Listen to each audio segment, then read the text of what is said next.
Hello, everyone. Welcome to Wednesday Night Mythic Conversations. This is the first conversation post LegionsCon 2023. So the road to 2024 is already here. We are already traveling it. But before we get too far down that road, we need to look back and reminisce about 2023.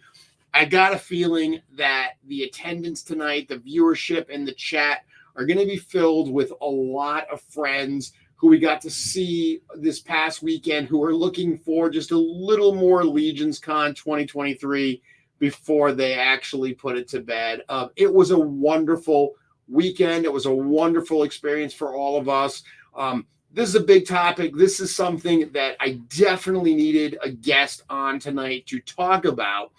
And I chose my guest tonight because it's someone who I genuinely enjoy talking to, someone I met earlier this year for the first time, which is crazy that we've known each other for less than a year, because definitely got a friendship with this guy, feel really close to him. And I spent a lot of time with him this past couple days. It's his first time at Intern, at Gcon, at LegionsCon. So I really think he'll provide some cool perspective on everything that happened.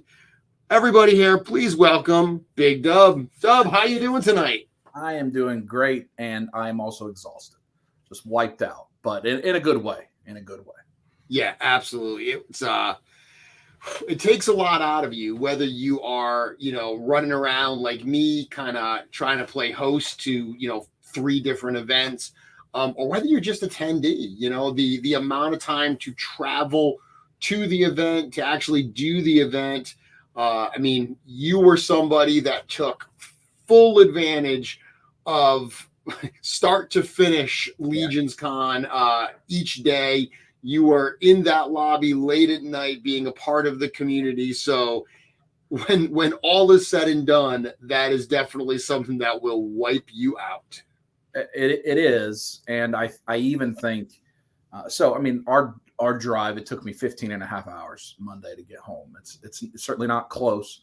But even when I saw you post the dates, Sunday, maybe you posted the dates for the new one, I'm like, not only I will go again driving, because I liked having the flexibility to kind of buy whatever I wanted to buy and not have to worry about getting home.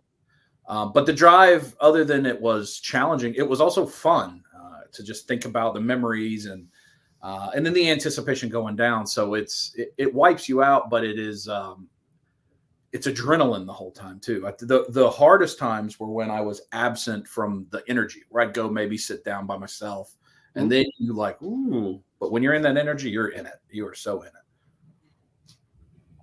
Yeah, it's nice to recap that. I had a bit of that experience after PowerCon, because PowerCon, it's only 8 hours from where we were at the studio, but driving back with Jim, it's nice to kind of recap what we just happened and stuff. And you had a travel friend with you both ways, so you had somebody to kind of reminisce and talk about what you just experienced with in Kent this time, correct? That's right. Yep. I picked Ken up he lives in Charlotte, so that's about 3.5 hours from me. So the vast majority, we had it, and we rehashed. There were certain things that almost felt like they had happened at some other show, because we had been like so much, it was in the most recent Ant-Man movie where they go through everything at the end. Paul Rudd says, a lot has happened today. And that's what you feel like at the con. You go, just so many amazing things happen. And so we had a great time kind of reliving it all. Good. So what I really want to do tonight for everybody is just kind of talk about the full experience, because you got to do the whole Mythic Weekend. So you came in what, Wednesday? So you were in the lobby Wednesday night, correct? That's right. We got there. I left my house actually Tuesday evening, stayed at Kent's, and we got there about 4:00 Wednesday. Okay. And when we got there were already people there. Yeah, that's what's awesome. So Wednesday for us, it's our like kind of last day at the studio, making sure everything's ready for the next morning. I obviously did my show from the studio on Wednesday, and it was crazy because for us that's a travel day, a moving day. So I was in the studio Monday and Tuesday, which is really cool. I did a lot of strategy for 2024 in the studio this week, because by that point, the wave is done. We're ready to go. Everything that we planned for 2023 is now, coming to an end as we get towards the end of the year. So all the stuff we saw this year, we planned last year. So we're starting that process as well. So I did that Monday, Tuesday, but then Wednesday was very much kicking to gear for the event. So I left the studio, went to the hotel. We were moving stuff in, and already in the afternoon, we were seeing people. I saw, Anthony Velez from Noble Bear. I saw you there. There were a number of people that were bouncing around the hotel already. When I got back to the studio to do my show that night, it was like a different place. Like everything had been straightened up and cleaned, getting ready for the intern. So Wednesday at the hotel, fewer people, but the party was already starting. Like there were already people in the lobby just buzzing with excitement for the next day, right? Yeah, we were walking up, and I kind of expected to not really see anyone. And we saw the box truck there, and just the second we walked in to the right, I was like, oh, it just looks like the warehouse right there. I mean, I'm looking at 250 boxes of Legions, and then straight ahead of me was Mike and Brad and Trevor and Jared, Boy Bro, already there, right? I mean, just ready. Hey, want to go to dinner? I'm like, I'm still carrying. Yes. As a matter of fact, I do. Let me talk to the front desk right away. It wasn't an insignificant number of people either. No. Wednesday. I mean, that lobby had 40, 50 people hanging out by the time your show was on. Yeah, that was happening. Yeah, it was crazy. We'll talk more about the hotel in a bit. And I saw someone asking about the new night drop. We'll talk more about that kind of as we chronologically, I guess, get through all the events. But so that is Wednesday night. So Thursday, I'm at the studio early, some last minute stuff, getting things ready. And then people start showing up because Thursday was the intern for a day experience. So this is that private experience. It's that lottery where people, we do this every single year. We'll do it again for next year, where you apply if you want to attend. And then if we draw your name, you have the opportunity to purchase the pass to come to intern for a day. I've spoken about it numerous times, but as a first-time attendee, what kind of did you take away? What was your experience at intern for a day? So I really think there's two things I want to make sure that are kind of understood as a person that's never been there before. So the first, which I think is a very overarching statement for the whole experience, what you see on your streams, on all the various folks that do podcasts and things, and then the times you see, especially when Eric will be on with you, or the things you see from the studio at shows, it is exactly the same at the studio. The level of genuine warmth and camaraderie and appreciation for the people that are customers, right? We are ultimately customers. In most cases, we would call this a transactional relationship. Sure. But it is so much more. And you don't, even with the best customer service type companies, you still wonder, oh, they're still at work. Like it's still, at the end of the day, they don't really care about you. They just want to make sure that they get the revenue go. I live in that world all the time. And I was amazed that it felt the same as it always does. even in your home base, with people still actively working too. It wasn't like everybody was just giving us a tour. Like there were people working. Yep. So that was truly something to be commended for, and the spirit that the studio brings. The other part of that is you hear people talk about it's like a wonderland. It really is. It really is a very high energy. There's a lot going on, but it's all cool. And whether you like to see toy history, there's certainly toy history all over that place, or whether you like to see right now, what's happening right now for this moment, that's all over the place. But then it also, you felt like you were among your people because everybody's office looks like a version of my toy room and your toy room. Like everybody had, and it's not just Horseman stuff or Legion stuff. You see all kinds of things represented. Yeah. And that, I think, was just so genuine, I think is the word, to see that it really is what you think it could be.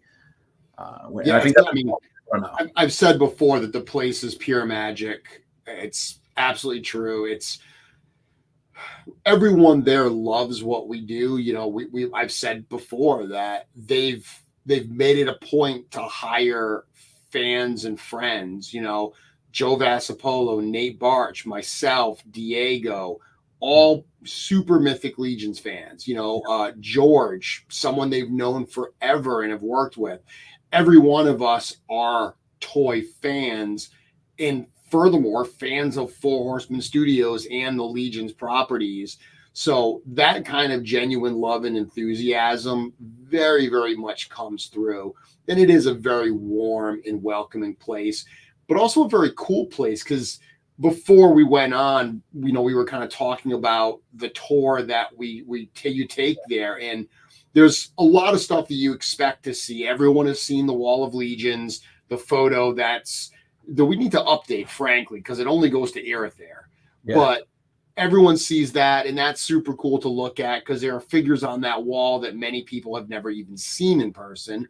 Obviously, you see the life-size stand-ups, which were, you know, on their way to the the hotel and everything. But we share space with a prop shop, and when I talk to people about their tour, that is usually what's most surprising, because it's super cool and very unexpected. Yeah, when you even hear prop shop, and like we had certainly talked, and Walter had told me, he said, you're going to see things that really are going to blow your mind. And so you try to think what that could be, and you're like, oh, well, maybe it'll be Captain America's shield.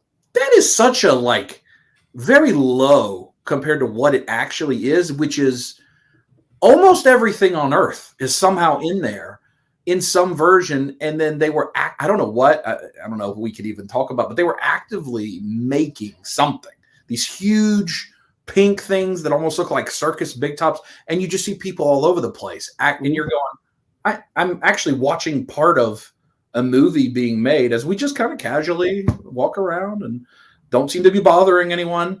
But then also like the 3D printer room, there's that massive 3D printer that's in the middle, and we were in there, and Jim's giving us the tour, and somebody asked what's being printed, and I wasn't sure that he knew, and it just said butt.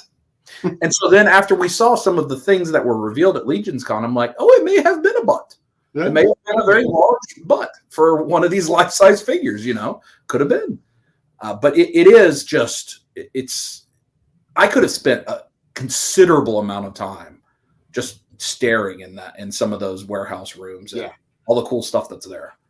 Yeah, and that's for people that don't know is BB Props that we share space with, you know, what they do a variety of things, but the part you're talking about with all the variety of pieces and props, you know, they'll get calls from a television show or a movie, and if they're doing a period piece and they need a rotary phone. You can't buy a rotary phone these days. They've got a variety of them. So if you need something, you know, to make the scene you're shooting authentic, a shop like this just has all that stuff cataloged and in storage, and you can basically rent it for your stage play, your television show, your movie.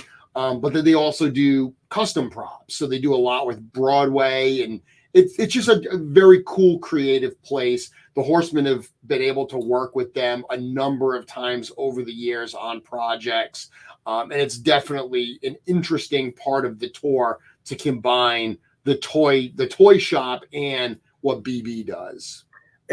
And even like some of the things, there was every version of a television that probably has ever existed, but then they were also labeled like works, doesn't work. Yep. Like to the point where like, okay, so even if you needed an old UHF, tourney, they have one that will even function, that you can turn on and maybe get a signal or whatever, which I thought was fascinating. I question is that so, and you may not be able to say, but when Thygar was on Succession, did that kind of is that through that channel, like that company's providing a prop for the television show? Together. So we've done, BB and Four Horsemen Studios have done a number of pieces for different shows. They did a ton with Severance. They did a bunch with Succession. And that was a call. It was actually, I believe, last year. It was last LegionsCon time that they called and they said, hey, we actually need some props. And what it was, and I didn't know anything about it at the time, like exactly how they were going to use it. But I found out after that, they were supposed to be like making some kind of movie and they wanted these characters in the movie. So like in the boardroom there so they could show it. We actually gave them a bunch of cosmic figures, a bunch of mythic figures, and we gave them the Thygar bust. So they had a whole bunch of different stuff. And there is a shot. The Thygar bust was the one that was very visible. There is a very quick shot where you can see a shelf. On the shelf. Yeah. Yeah, you can see some on there too. But that's what it was. They actually came, borrowed it, did it in the show, but they had to bring it back so we could bring it to LegionsCon. So last year, they had it, then they gave it back to us to display at LegionsCon. Then they came back and took it again to finish filming. So LegionsCon actually got in the way of their filming last year because we needed our props back. So now that there's the life size, does that mean that I can purchase that one? Well, you saw it in the studio. You saw the bust in a case in the studio. So we've actually been asked before. We had talked to Tweeterhead at PowerCon about the possibility of doing actual busts like that, and it's still something that's on the table, still something for discussion. So who knows? That would be cool. I mean, you look at how crazy people go over the Intern bust, which I know we'll get back to. So I think that's a possible thing. That's another thing. The things that are lying around that there was on that windowsill. There is Uncan and Jordan Runeshaper just hanging out, collecting dust. Posed 7 years ago, hitting each other. I'm like, that's a pretty expensive windowsill right there. That's just having a good old time. So they get little wonders like that too, where if you're just a pure Legions guy and you're like, oh, look at that. There used to be that windowsill previously was full. And it was all figures that Bill cobbled together because there was a point where, when they need parts, they just pull them from existing figures. So, an Orange Steelhide is a very expensive figure these days, but he wasn't always. There was a point that where we needed dwarf parts, Orange Steelhide was just a figure they had lying around and they would use it. So there was a box of literally just loose parts lying in the studio for a while. And during the COVID era, Bill was doing some cleaning and he had a day where he just said, I think it took him a couple days. He just said, I'm going to put together some figures. And he went through the box and there were so many pieces that he was actually able to assemble almost complete figures of like everybody. And for a while there was Unkin and Keltis and Atlas and Orn and Halmer. All of those were on that windowsill, and they were all pieces that Bill had cobbled together from the parts box. That's crazy. But I mean, I guess that's that's their home. That's where they come from. So I know people will often comment the big red dragon Granimer from Masters of the Universe. That's a very expensive figure. I think there's like 3 or 4 of them just lying around the office, just sitting on cases and stuff. Yeah, it's crazy to walk around and see that type of stuff. There's all those 2-ups from the Motu stuff. That's in reality almost a name your price type of value to certain people, I'm sure. And not that any of that's for sale, but it's just so cool to see, because it's truly for those of us that are our age, pieces of toy history, truly, it's really wonderful to see. It really is. So got a question here. Caleb Miller is saying, so the bust that I saw at Toylanta 2023, was that the same one on the life size? No, they're actually 2 different ones. The bust still exists. That's in a display case. The actual life size Thygar, which I have a picture of, I'll show in a bit, that was totally made from scratch. Same digital files, because both of them were made from Eric's digital files of the figure, but they are not. We didn't just take the bust and build onto it. We started from scratch. Yeah, seeing and the assembly of the other one, it's remarkable. True. It's if for those of you, so Caleb, I don't think has been to LegionsCon, but he's seen it at Toylanta. Once you see like the big ogre, it's something else. It's something else. And then when you see them disassembled too, and you're like, oh, that's a very large pair of pants. That's very large. He's a big guy for sure. He was fun when people. So let me actually bring him up right now. Let me find the picture. This is something I was going to wait for the LegionsCon stuff, but it's relevant to the conversation. So last year at LegionsCon, we surprised everyone with the life-size Kurzog, the 10-foot ogre. This year, we decided to go cosmic with the life sizes, and we did 2. We did both Thygar and then we did Ziri and Spire. So the Ziri was still being worked on while the interns came in. So you guys actually got to see her being constructed, Bill and Dan doing all the construction and painting. And we had 2 professional seamstresses who were working on all of the costuming. So that was like, I'd love to say that we left that to the end so you guys could see work in progress, but it's just the chaos of creating art and things going to the wire. So it was kind of cool, though, that the interns got to see that work happening in person. But Thygar was done. So when the interns came in, I would jokingly said to everybody, anything you see, you can take photos of. We put away all the secret stuff. There's only one thing to please not take photos of. There's an alien kind of milling about somewhere that we don't want anyone to snap photos of. And that's because the life-size Thygar was down the hallway. So it was very, very cool to have everyone come into the studio, walk by this guy, and get to see him. And it's, the pictures don't come close to giving you the feeling of scale. Sure. Yeah. And plus it has the LEDs and the screen that I think, and even the base was gorgeous. Yep. We saw it there and I don't think it was all the way lit up, but then the next day, once it was in the hotel, it was all lit up that first night. And I was just breathtaking. Like it looked so nice. So nice. Yeah. It's very cool. It lights up from the base with the purples that you see here. And then the transmission on his gauntlet, kind of, it's actually got Vorga's head on there. It's like he's getting a transmission from Vorga. So yeah, that was very, very cool. So I'm curious, you went to the studio, you got to see everything. Money's not an option. You can take one thing you saw home. What would you take? Oh goodness, money's not an option. Whew. I mean, I probably.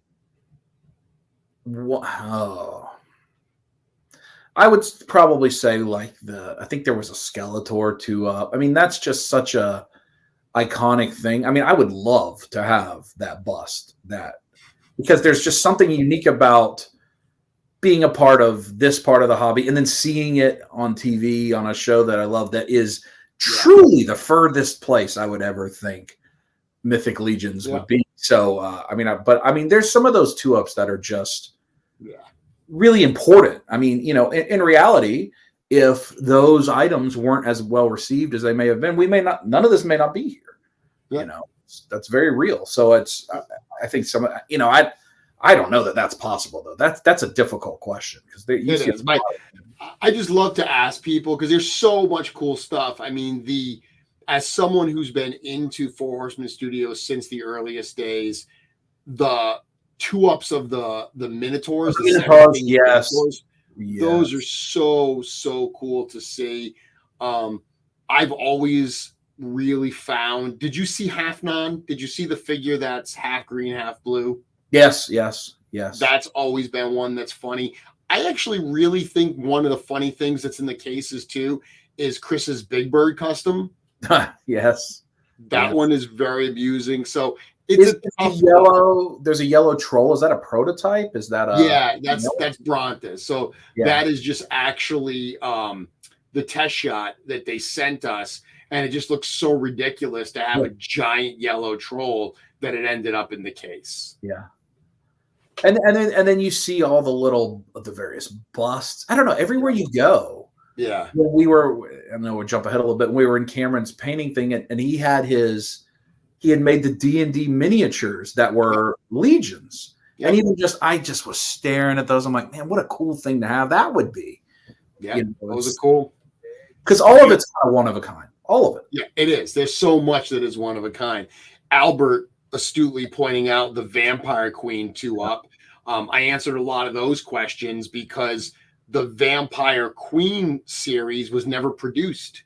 Yeah. So in the case, we have 2-ups of a line that just never, or a wave, I should say, because they were from Gothtropolis, that never made it out. In another case, there's actually some prototypes from Magma Core and from Symbiotech, 2 lines. Symbiotech never had any product released. Magma Core only had 1 figure. So there are definitely a lot of historical one-of-a-kind pieces just to look at. And I mean, a lot of what we're talking about, by the way, is in the vestibule of the studio. It's like, before it even formally even got in.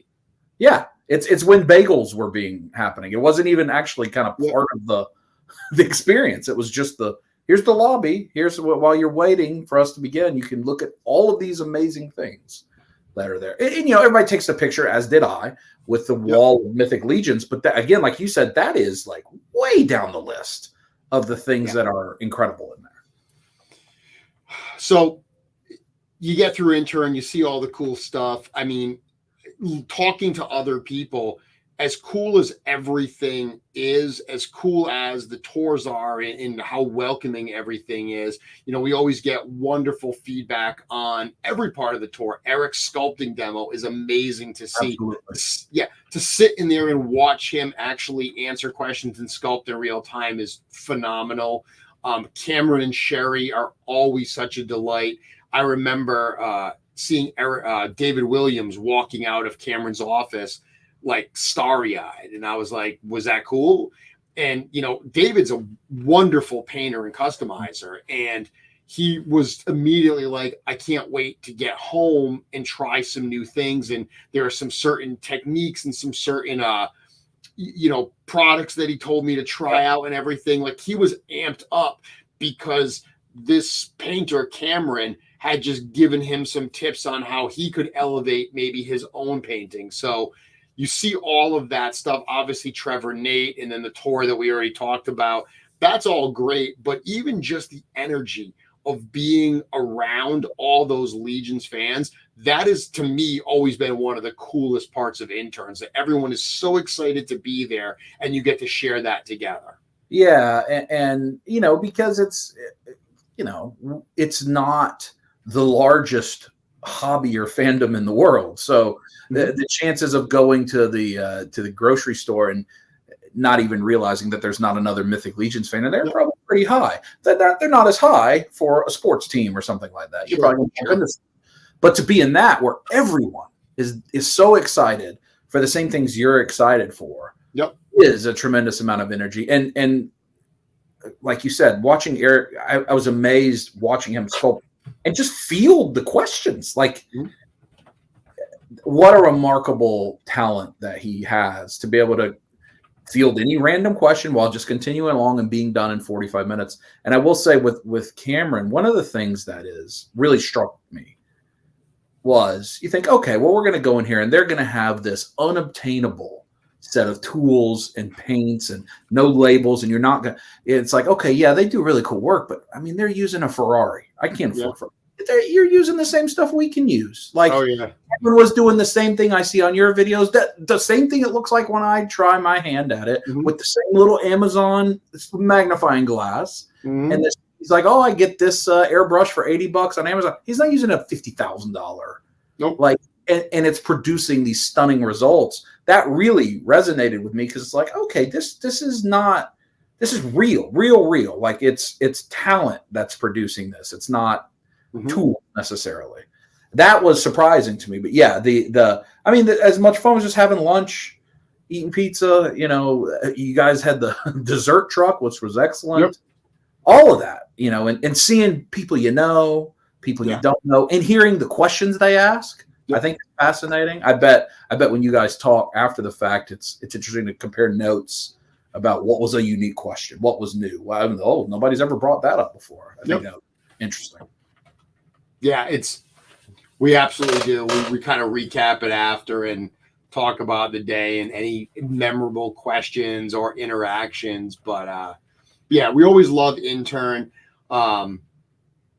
Intern obviously leads into the night, and we that was meant to be a bit of an early night for us because unlike in past years where we were going to do Gcon the next day at the studio, we had to get everything over to the hotel because we were going to do Gcon at the hotel. And it's funny now being at the studio, what I can tell you is that back room that we used, remember, the room that we welcomed everybody and then we did the painting in later on?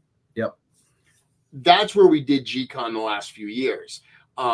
We were told we wouldn't have access to that room. So we said, okay, well, we can split the painting up if we need to. We can just muddle through the welcome and stuff. But we're not going to be able to do Gcon justice without having that room. It ended up being fine. We had access to it, but we had already made the move to the hotel, and it ended up being such a great move to do so. We'll talk about that in a moment, but before we get there, we're talking about Wednesday night being lively at the hotel. Thursday really started to pick up even more. Thursday, the My Wife Is Gonna Kill Me crew was in. A lot of people had come in for Intern or for the next day for Gcon, and Thursday in the lobby was really buzzing, wasn't it? When our friends from Michigan and Europe arrived, we certainly elevated some of the fun in the lobby. I mean, it can't have been 30 minutes after they were there. I was somehow eating some sort of Swedish salted licorice from Emil that was not my favorite thing that I've ever had. But it's just right away, hey, and whatever whatever the way you like to entertain yourself at a gathering like that, somebody was offering it, whether it was goodies, whether it was other types of goodies, freely and happily. And I like what you posted. The information about the hotel was maybe a little leery that first night, as they probably should have been. But it never really. It's just people having a good time. But yes, it was like people were arriving in mass that Thursday night. Yeah, and what you just pointed out was, one of my comments today, which is worth mentioning. First off, absolutely thank you to everyone who came to LegionsCon, not only for supporting the show, but for just being freaking cool. The hotel, when the last night I was there, so I left Tuesday morning. So Monday night I came and I ate at the pub one more time. And the manager at the pub, who I had spoken to a number of times, remember I came in on Monday and I ate at the pub on Monday. So she saw me before the crazy hat, but came in and after. And she was telling us, and we heard this time and time again from multiple people at the hotel, how much they loved us. But she said that first night, you know, when they saw the amount of alcohol that was being consumed, because it blew me up. People had coolers in the lobby. People had the middle lobby area. They had basically set up like a makeshift bar, and they were just pouring alcohol in the bar. And she said to me that they saw everyone and they said, this is going to get bad. Like, this is going to be a problem. Which is a very fair assessment of the way that absolutely, but it never did. So then the next night it got, you know, more people, more alcohol, and they were like, okay, this is where it's going to go bad, and it never did. And then by like Saturday night, which was the busiest of the nights, they were totally cool. They were like, wow, this is a great group. They're having fun. And they really kind of decompressed and realized that this is a different kind of community. I don't know who was more thrilled when we announced that we're returning to the Marriott next year for LegionsCon, whether it was the people at the hotel or the attendees at the event. It was a wonderful place. Our attendees loved it. The hotel loved us. So just an absolute, you know, perfect match, and an absolute perfect venue to do this LegionsCon event, I would say. And yeah, 100%. I go to a lot of conventions. I've been to maybe 100 over, you know, not with some repeats, of course, but yep. There are conventions that happen in convention halls that are really easy to navigate and very laid out, and at 4 o'clock you're done. And then there are conventions that happen in hotels. And this is a convention that I hope will always happen in a hotel like this. Yes. That has space, that has room for everyone, because you just get so much more out of it, because you don't have to worry about getting in the car and driving your stuff away. And what if somebody messes with stuff? And I think that convention, that hotel was very well fit. I mean, I think it's remarkable testament to you and Joe that even I even think even that was not big enough truly for what it has already become. But for people that are thinking about going, when those room blocks go up, book at the host hotel. You will never regret being at a host hotel for a thing like this. And it's awesome that you had relationships with everyone else, because certainly there's limited rooms. But I bet we could buy that whole hotel if they let us. They may not let us, but we could buy the whole thing, because it's a different thing to be able to be there and be in the energy the whole time. And that's I commend the people. Were great, really, the servers and the bartenders and the absolutely hosts. They really did a good job, and that means a lot to the experience. It really does. It does. And you're right. There were multiple people I heard that either because of timing or they just wanted to go to maybe a slightly less expensive hotel. They didn't stay at the venue hotel. Even some people, I had one exhibitor who lives 20 minutes away in New Jersey who, you know, went home each night, and he already said that next year he's going to stay at the hotel, because to be part of that experience, to be in the lobby late and know that you don't have to drive home, you just go up to your room, you can sleep in a little bit later to recover the next morning and come downstairs. It's invaluable for something like that. For all the people, you know, you just mentioned, you know, you hope it always stays at the hotel level. That's our goal. You know, we had a number of people that jokingly were like, oh, you know, before you know it, you're going to be at the convention center. That's not what we want. You know, it's indicative. And it's funny, we were asked a question at Gcon about our growth plans and how we manage growth and everything. Really astute question. And I think that kind of some of the stuff we said about the growth of the Four Horsemen applies to LegionsCon as well. You know, there's such a intimate atmosphere to what we're doing that we're going to lose if we try to get too big. So we're really happy being, you know, a big hotel show versus trying to grow this into a Comic-Con, you know, style event that just is in too big a venue with vendors that don't bring a lot to the, you know, very focused theme of the show, and it loses that personal touch. Yeah, you know, we all probably can think of restaurants or things like that in our lives that were a great mom and pop spot that you love the community, you love the atmosphere, and then they tried to grow and franchise or something, and it just kind of wasn't the same.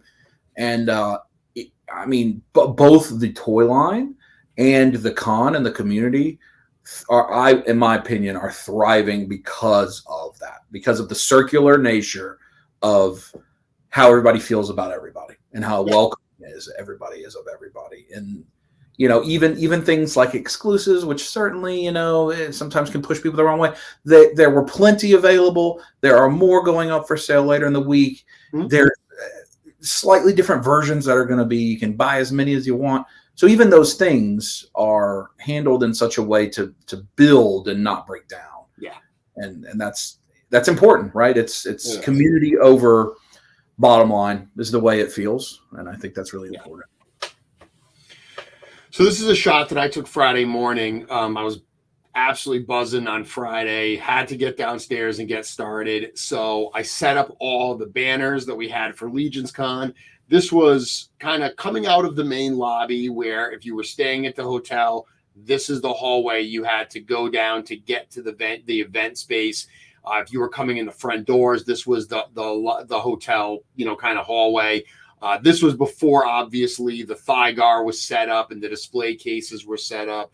But even this shot, just that kind of row of banners leading down there was such a great way, I think, to welcome people to the hotel and to LegionsCon as they made their way down to that room for Gcon. Because when they got there, we had a bit of a surprise where in past years, the Gcon room that was a private thing at the studio. So only really interns got to go and some invited guests. But we had a really big room. So everyone that was milling about at the hotel, hoping to maybe have a viewing party upstairs, they actually got to be in the room to see those reveals live, which very different experience from Intern, but an equally unique experience to be part of that. I know you've experienced it at PowerCon when we did the Ox Crew reveal, but this was bigger, better. What did you think about that? How did you enjoy the Gcon day? Oh, I loved it. And you know, a little, maybe I'll reveal a little behind the scenes. Jeremy and I were talking that morning because the hotel internet wasn't working. And in my mind, I was just like, man, like I really want to get this video up for all the people at home who can't be here to be able to enjoy it. And I wasn't even thinking, oh, we're about to do a live stream. Like this will be a problem. And that got resolved, but it was a little panic. So like when I came down that morning to go toward the Gcon area, that's one of the first, not just like, here's me and my friends pictures. And it was Bill from Dorklair, but we took like a selfie with that row going there because it was like, okay, I think I told you when I walked through there, I felt like, you know, the Ultimate Warrior going to the ring. I'm ready to go. I've arrived. It was a very good atmosphere setting. I think you did a great job with that. Yeah, but thank you. Standing out there, and so I was in a little early to make sure I could have, you know, the camera ready for filming some of that. But then I came out and I hung out with Curtis, who was in charge of line. He was the assistant to line manager, I think it's what they called it, something like that. And so I was a third assistant in the event of, you know, for lines of succession, of course. And as he would direct people, and you could see there were people that were coming down that hallway that were just like, what's this for? What's this line? Okay, non-interns, you can come get in line over here to wait to get in. And you just see people's face light up like, oh. And I was like, oh, we did a pretty good job of not completely spoiling the surprise because we had known the day before. But it was great seeing how excited folks were to get to attend that. Yep. And, you know, broadly about Gcon, you go, okay, this is 5 hours. We're about to sit in the room and talk about action figures. Even for the most ardent of action figure person, you're like, that's a long time. And I can't imagine how you and Eric did it because you didn't get up. You stayed there the whole time. But it went by so fast. And again, it's the energy and the excitement and being like-minded people. And I know we'll probably go through a little bit of some of the things that came out. But what was incredible to me is watching the different, and I felt it when you invited me up to get to help reveal something, and the people that got tribute things and things that were in the bios, and watching the emotion and how much it means to all of us wasn't just adrenaline energy, right? It was love energy and emotion and family. I mean, it was family, and that was very cool to see. And I know we'll talk further about that. So I'll tell you a fun story. I mean, so one of the things that I don't know if you got is, I mean, everyone at the studio loves working with each other. It is a very family-like atmosphere, but everyone ribs on everybody else. There's a lot of jokes that go around. I mean, like the whole happy birthday cookie thing is us just having fun. So I've been getting a lot of ribbing for my how to heat your eyes video, and because I was so earnest in doing it. And yeah, they had a blast with cutting up that video this weekend. But last year you mentioned that, you don't know how Eric and I did it. So last year, Eric and I did it as well, where we don't get up the entire show. We just go through and we do it. And I was writing the recap. And when I write the recap, I'm not writing it as Jeremy. I'm writing it as like this amorphous marketing kind of entity, right? So if I do something, I don't generally say I did it. I say Jeremy did it. So there was a point where I referred to Eric and myself being on camera, and I referred to us as true warriors. And George gave me so much crap because he was like, what the hell is wrong with you? You can't refer to yourself as a true warrior. So there was a lot of mentions this weekend about what a true warrior I was again and stuff. So yeah, they like to have fun with that. But just sitting for 5 hours doing anything is yeah. I mean, it's poor Eric. I mean, somebody brought him a slice of pizza, and then when I got up there to participate, I'm like, oh, that slice of pizza is still there. That was some time ago. He hadn't had a chance to eat. But at least he got one. I asked for one too, and it never got to me. So I never even got one. Maybe they got confused because you guys have become a clone, so they all thought they'd given it to you. Yeah, that's the thing. So this is the wave that was revealed, and we're not gonna go super deep into this tonight. Actually, in a few weeks, I'm gonna have a couple guests on. I'm gonna actually have Jesse and Curtis on, and we're gonna go through the wave figure by figure. Tomato pie. No punishment. Tomato pie. I'm sorry, everyone. Tomato pie is what we had. Yes, tomato pie. So my apologies. So, but Doug, while we're not going to go into this in super detail, we can't not talk about it. We definitely have to look at this. I have my favorites. Some of you mentioned like the people we brought up and the kind of tributes we did. Those were some of the things I was looking forward to the most. But I'm curious, what couple figures in this wave really kind of hit home for you? What made you the most excited about what we showcased? Well, you have to kind of remove the sentimental side of it. So, of course, I got to be a part of the reveal of Neve, something like the NEV. Neve, is that the right Neve, one? Yep. Neve, yep. So that's awesome. Like, so I will, I don't know how Walter must have 50 cases. Like, I'm going to need to get multiples of that because it was cool. I got to be a part of that. Sure. But if I just remove like emotion, like that Minotaur is awesome. Big boy Minotaur. And there's a freaking bear. There's a bear. Like that's what everyone's going to say. That's the easy one. But also, so to not get too much in the figures themselves, but Gcon itself, when Joe walks out and there's the troll and you're like, oh, what are we doing? And then he comes back out and he has the bear up on its hind leg. I mean, that is worth coming to all of the stuff alone, because that legitimately, the Four Horsemen won the Super Bowl. That's what it sounded like in that room. Like, it was the loudest ovation. And I can't imagine on your side. But one thing that hopefully this is not something that would be embarrassing to say for Eric, I saw in his face, because I moved right in front of you guys for that last part. Yep. And you could see the relief on his face. You could see the stress kind of leave his body, that he was so happy that we were happy. Yeah. And how long has he been living with, all right, I got to have a bear. There's got to be a bear for Atlas. And just like anyone else at work, like you've got something and you want to deliver for the people that expect it.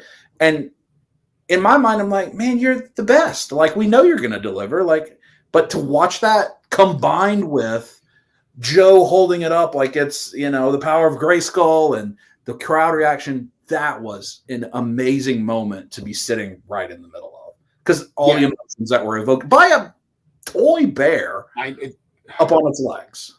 It's crazy because I've talked about this, with Eric after and stuff, but the whole way we presented it is, so we presented Scapula and we had our fun with them and Michael Casper and everything. Then we said, Scapula is going to have a steed to ride. We brought out the unicorn.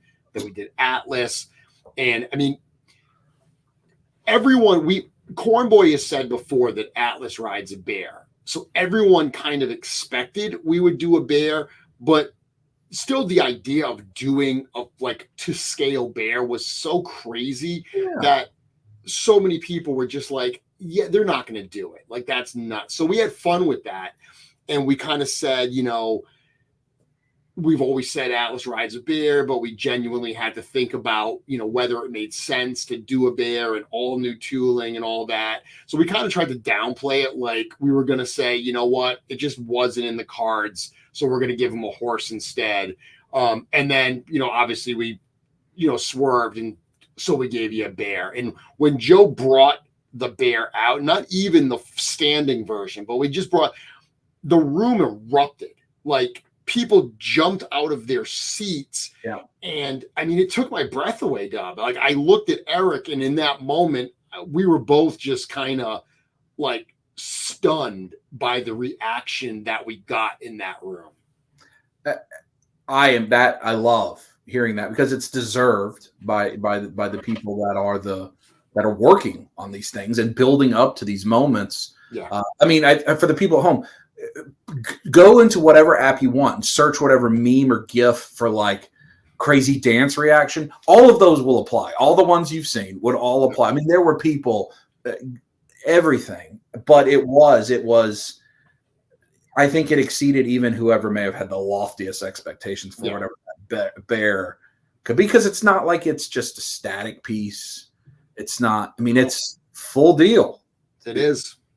And it's not $200 either. No, $85 for that hunk of plastic it's absolutely crazy. I mean, even Trevor said, like, obviously Trevor has the challenge of trying to pose these prototypes a little bit.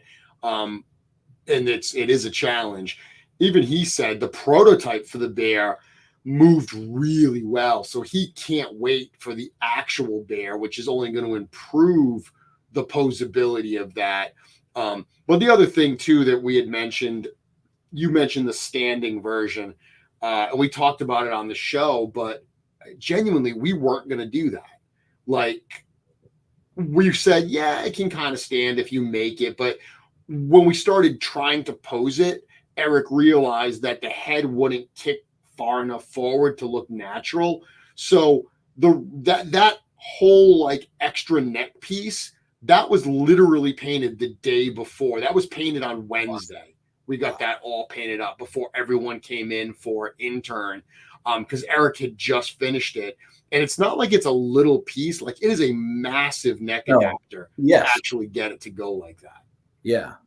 Yeah. And that's, I'm not sure how far in advance that Trevor had taken that very iconic Atlas picture, but I don't think it was far in advance. No, I think it was recent. Maybe because 2 weeks. I asked him at his table if he had, or maybe even when I was standing beside him there, if he had prints of that for his table. Mm-hmm. He's like, I just took that picture. It's not even that long ago. And he could even was like, yeah, I think I could do a little bit better. Like Trevor's very humble for the work that he does. And I'm like, dude, that thing is now iconic. Like, I want a big print of that, because not just like it is Mythic Legions, it is this community. It's like the embodiment of what we all are. Like, we did it. We have a bear. Like, that's, and the we is the full corporate we. Like everyone that is involved, everyone that's ever put $1 into this, I just think it's incredible. But it was funny because like, I just took that picture. Like I haven't the time to make prints yet. Yeah, it's an amazing shot. I mean, we were all totally blown away by it. And having a print of that too, being in the room and being a part of that reveal, like hearing it, yeah, having that print will remind you of that moment. And it is very, very iconic. I saw C. Jessum's in the chat. He said, think about what will happen when we get a dragon. I agree. But I will a little aside. When I was talking to him and his family at the table, he told me that he's like, hey, I'm going to have a red shirt ready for that thing. Because I'm like, I got to have Winnie the Pooh Bear. Like, he's like, I'm going to have a red shirt. Put me in. I'm ready. I think you'll be a customer as well of that. Yes, I will absolutely. I will absolutely. So, I mean, I was very, very clear in my. So actually, I was hoping he was going to post this. Trevor said it's available now. Check the Cabal. So I do think that he got those prints ready to go on his Etsy shop. So it looks like for those people who want it, just like the LegionsCon pins didn't arrive in time for LegionsCon, but you're going to have a chance at them now. I will be ordering that tonight. So my favorite is Scapular for a number of reasons. You know, I always dug the character Sons of the Red Star, my favorite faction. Yes, I always found the character fun, but in the writing that I've been able to do for the book, Scapular is by far my favorite character to write. It's so over the top ridiculous. He's so extra. He's so much. And, you know, Eric, I think I've said this publicly, but Eric had said to me when we first started the book that the Sons of the Red Star should be in it very, very little. But every time they're in it, it should be the best scenes that there are. And that's really been part of my marching orders, is to use them sparingly, but to really make their appearances just like awesome. So Scapular, super, super fun to write. I mean, couple that with the whole, you know, Amir Kaspar like reveal, which I told Michael this, that I didn't make that name for the figure. That name has been in the book for close to a year now. So I've known that Scapular's alter ego is Amir Kaspar. And when we were planning this wave, and John from Simple Tricks and Nonsense is in the chat here, and he said that's his next Mythic Legions costume. I've got a picture of their day 2 costumes to bring up in a minute, but I'm already excited to see his take on that. But when we were talking about this wave, the idea of like, hey, we knew we were doing Atlas and Scapular, the idea of, can we include parts with them to also have alternate looks so they look like kind of their flashback styles? So we've got, you know, what you see here on screen is their current incarnations, but we also have Scapular in his Amir Kaspar look, and we have Atlas in his Bjor the Victorious look. So being able to do that was a lot of fun. I'm on a personal level, I wrote the look for Kaspar, and then for Eric to actually take the words and, like, I mean, contact me and say, hey, remind me what we said about this, what you wrote about this, to read the words as a springboard for him to sculpt those parts in that figure. There's no words. It was absolutely an amazing feeling. When he has he's a unicorn. I mean, come on. Like, that's, you know, he is just he's the showman, I guess, of Mythos. You know, when he arrives, everyone's going to know. Very, very. And Eric said it I think he said it actually on the show that, you know, he's such a fun character because he loves like the finer things in life, but he can't really enjoy any. He's dead. He can't enjoy any of them. So he surrounds himself with beauty and wealth and opulence and all of these things that he can't enjoy, but somehow feels the need to have around. He's a super fun character. Yeah. That was quite a reveal too, because I don't people weren't expecting that an opulent unicorn. Yeah. It's Yeah, kind of, that was a lot of fun to do that. But you did mention Nieve. She's been super popular. She actually got a huge reaction at, not only Gcon, but just all weekend in the lobby where she was on display. One photo that I want to bring up right now that I absolutely love. Did you see this photo of the Legion's ladies? I did. Yes, I did. I love that Like, photo. this is one of the things from this weekend that made me so incredibly happy because, Dub, we're in a hobby that is predominantly, male collectors, but both of us are family men. We've got, lovely ladies of our own at home that are very important to ourselves and our hobby. So to be able to see this community welcome, the Legion's ladies, and for them to be comfortable at the show, part of the show, and gather together for a shot like this, appropriately so, right in front of a Legion's lady herself over there in Zarian Spire. This is one of my favorite things that came out of the weekend. I agree. I mean, and that was even in the community gatherings, you'd see ladies along with everyone else, and kids too. There were kids all over the place, which was really cool to see. It truly is a special thing and how welcoming. But it did. I saw that picture. It made me really happy to see. Look, that's more ladies than will be at Toylanta ever combined.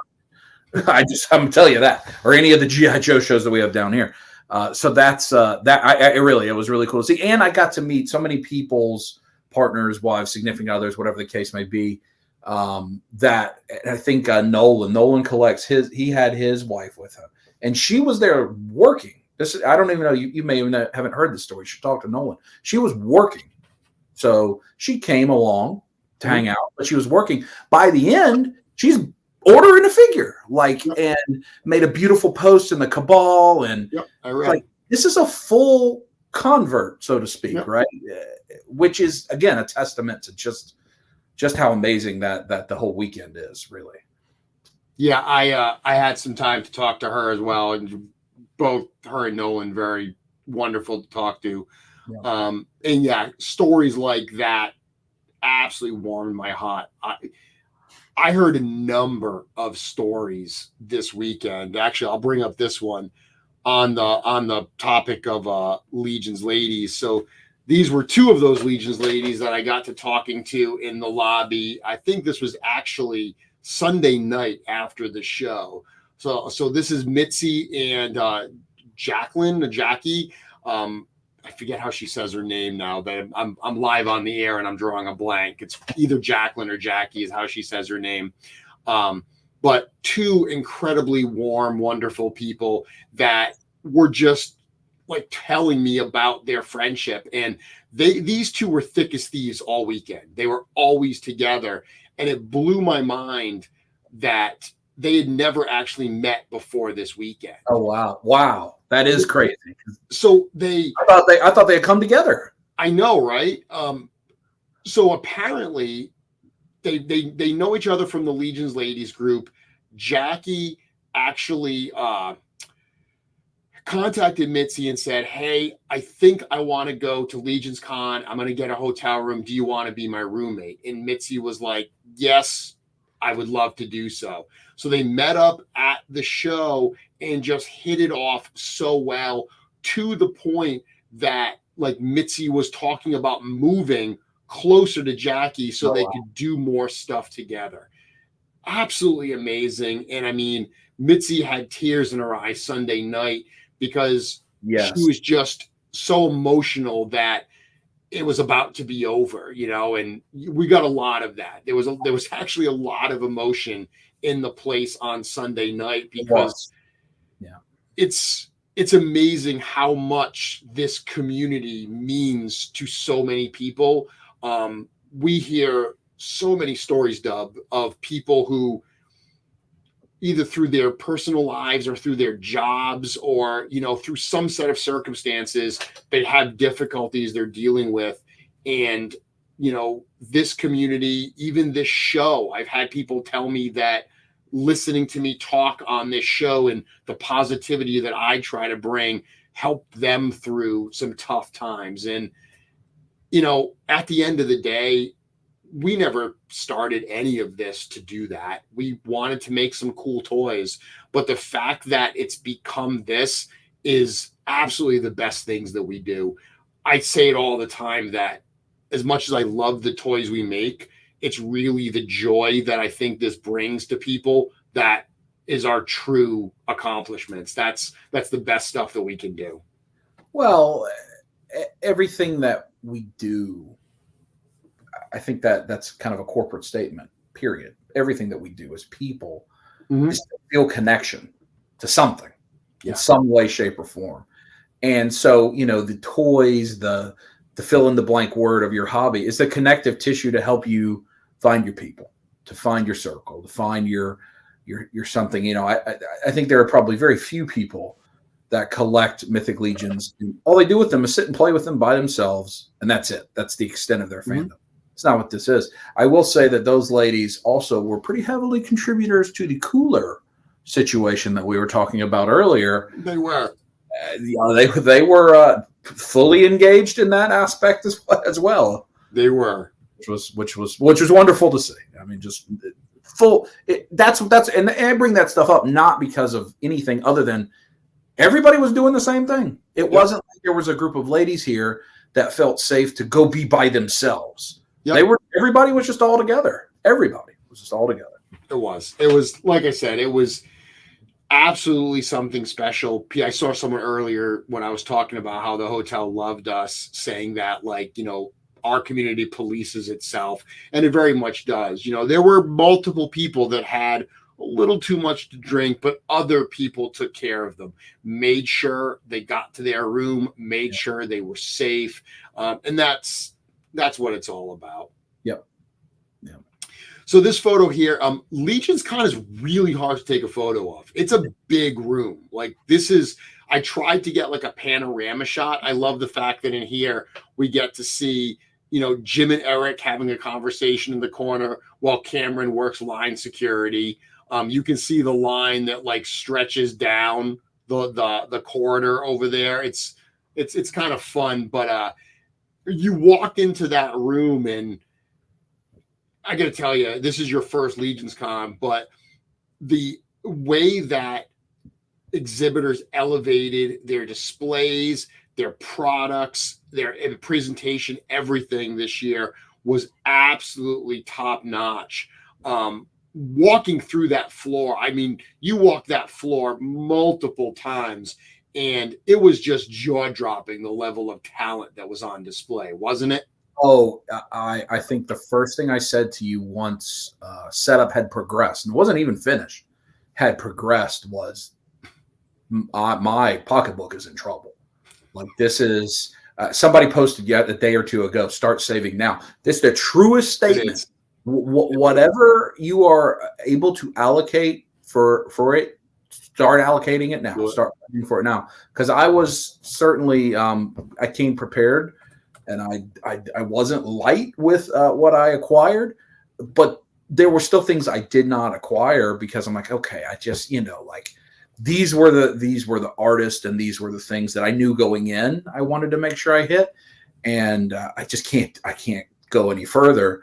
But it is incredible. Like I next year I will have a goal that I'm going to buy a something that is painted from every single person that has things that they have painted. Wow. At least one thing from someone, because it is jaw-dropping. Truly, it is. The level of talent that is in that room, and to know that, I mean, I think the vast majority of these people, it's their hobby. You know, I don't, you know, maybe there are some that are able to do it full time, but I think for most of us, it's just kind of what you do in your spare time or to, you know, distress or whatever. Yeah, including you, man. I'm gonna get something from you soon. I can't. Again, I got a lot of conventions. I have spent a lot of money on action figures at conventions. That was, I easily could have spent double or triple what I spent without blinking an eye. Not from the financial side, that would have been very damaging, but from just the desire side. Yes. Yeah, there's so much great stuff to see and buy there. Dorklair saying the year was so refined and professional, yet it still had that 100% of that intimate, tight-knit family feeling. Thrilled to hear that, because that's something we worked on really, really hard. I can't explain how much it sucked last year to have, the comments about waiting 5 hours in line. That's certainly not what we want people to walk away with.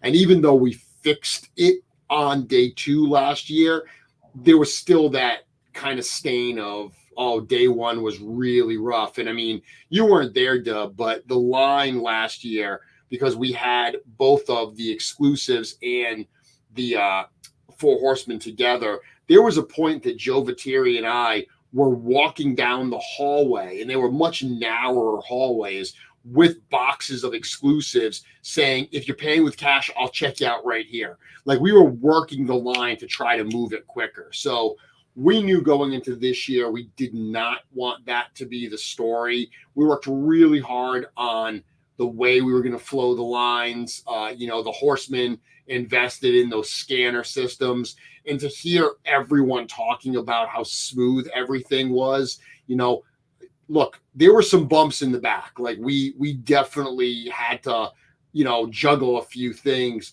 but the fact that on the front end, nobody really felt it and it went well for everybody makes me so happy.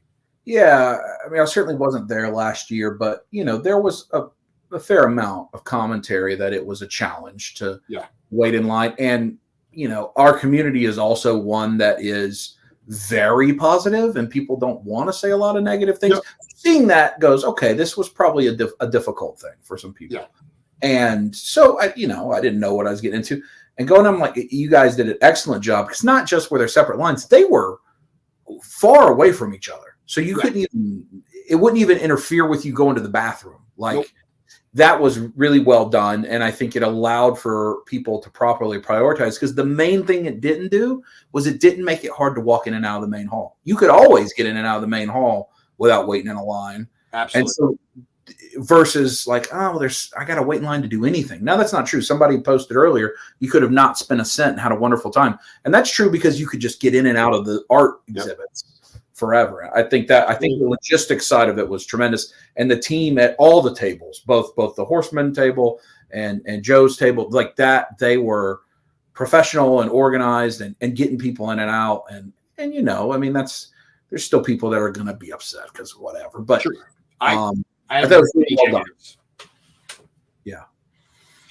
So talking about the things you got to see and buy. Oh, yes. It's right there. So this was a figure. I made it known this year that I was going to do a display of all tribute customs. That was really my focus this year. And, overall, this is the table I had when you walked up. It was, I had those 2 boards on the side that kind of talked about the exhibit this year. And you can see those wonderful signs from D. Blake Makes. I had the Sandman and Star Wars, and really Lord of the Rings was the primary. It was the centerpiece of this. And, as I just had on screen, the Balrog was a thing that I surprise dropped at the show. And I was very excited to be able to have you see it, because I know you're a huge Lord of the Rings fan. So when you came around the corner and I was setting up, I actually pulled it out specifically to set it up so you would see it, just because I wanted to get your reaction, and your reaction did not disappoint. It's so cool. And one of the things that I think that you do really with unique touches with your stuff is you make a tribute figure, but then the wings of this are also kind of a tribute in itself, because it's harvested from something within the property. Yep. And in reality, I mean, they came from however long ago that Fell Beast was made.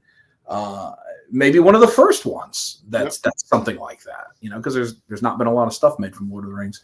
Yeah. I mean, and the scale of that thing is and like, it's not like, I've got 8 trolls, so it's not like I don't know, but The paint on it and the wings and the whip. Yeah, it was completely unexpected. Even though you had alluded that maybe there was a surprise thing. Okay, maybe he's decided to do Sam. Like I was thinking, like all the way on the other end. You were thinking small, yeah.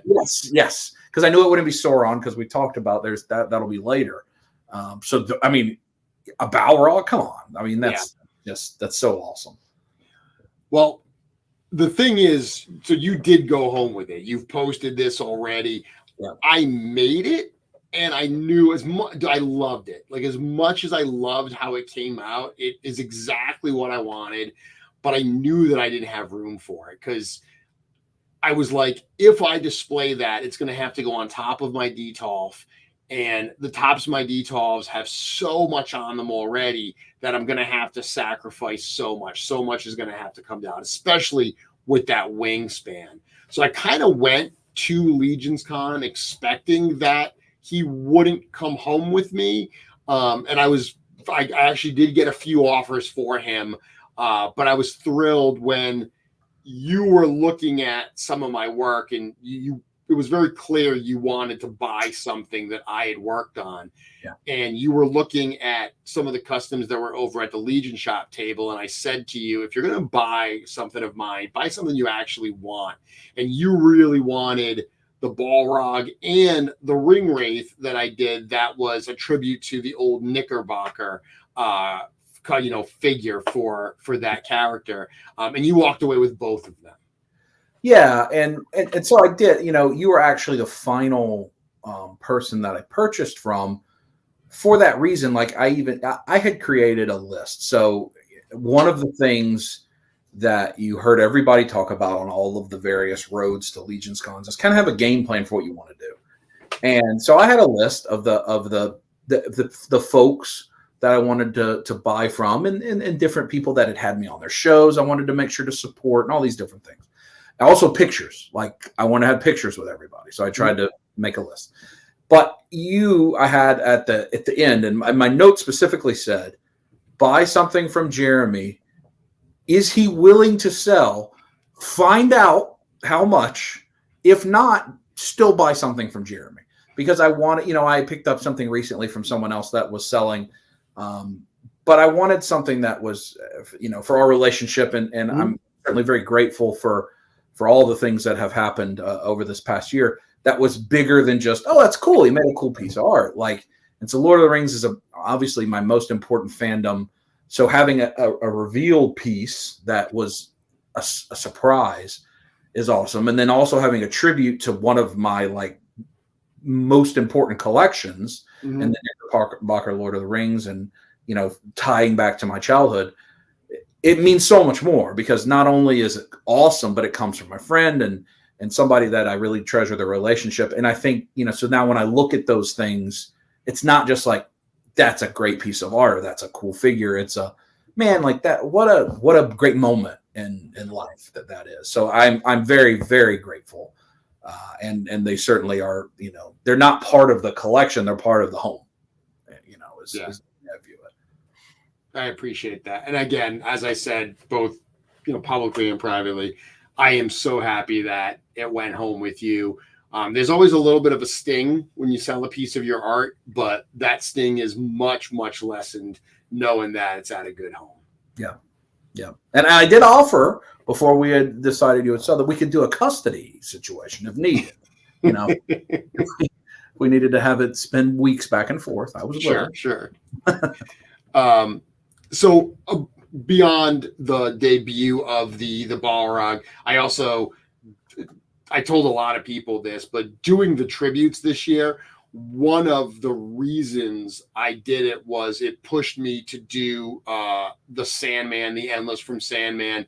I got to say that I think the Balrog and the Sandman customs got kind of equal love for me and my display this year. A number of people really, really seemed to love this display. And it was funny because, I had Star Wars and, Lord of the Rings and G.I. Joe, and very recognizable. Like everyone there recognizes them. But Sandman, for as popular as it is, even with the Netflix show and stuff, it's still much more, niche than some of those other properties. So I know that there were some people that didn't know what it was from, but I really felt like those who knew what Sandman was very much appreciated the Endless set.